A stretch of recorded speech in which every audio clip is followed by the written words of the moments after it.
Sinamantala ang malakas na ulan ng isang nakadetene na Chinese pogo worker para sana tumakas. Ang nahuli kamyang tangka at ang sinapit niya sa pagtutok ni Oscar Oida.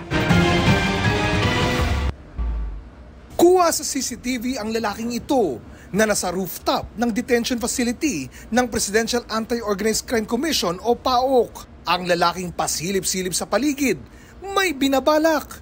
Nang makatsyempo, mala Spider-Man na ang kanyang galawan sa bubungan.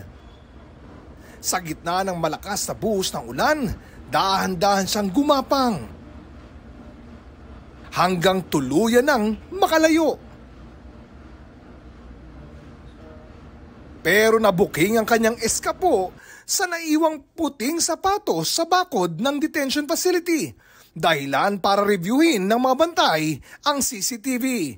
Buti na lang at di pa pala ito nakakalayo at agad ding nahuli. Buti na lang, alerto yung mga gwardiya natin at naagapan nga yung pagtakas niya.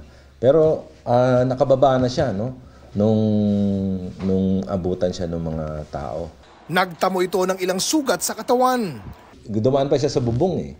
So maingay siyempre. Actually 6th floor, tapos bumagsak siya ng 5th floor, tapos nagbababa pa siya. Later papa-check natin yung likod niya kasi meron daw siyang nararamdaman na parang masakit yung likod niya. Ayon sa PAOK, ang naturang Chinese national ay isa umano sa mga nahuling pogo worker mula sa Bambantarlac kamakailan. Ang tingin kasi namin dito na balitaan na nila na they will be deported in a few days. So siguro kanina yung pinakamagandang timing dahil ang lakas ng ulan. Dahil takot nga sila sa China pag uwi nila. Kasi nga natutuluyan kasi sila doon. Ibig sabihin, karamihan kasi ng pinadeport namin doon hanggang ngayon nakakulong pa. Para sa GMA Integrated News, Oscar Oida, nakatutok 24 oras.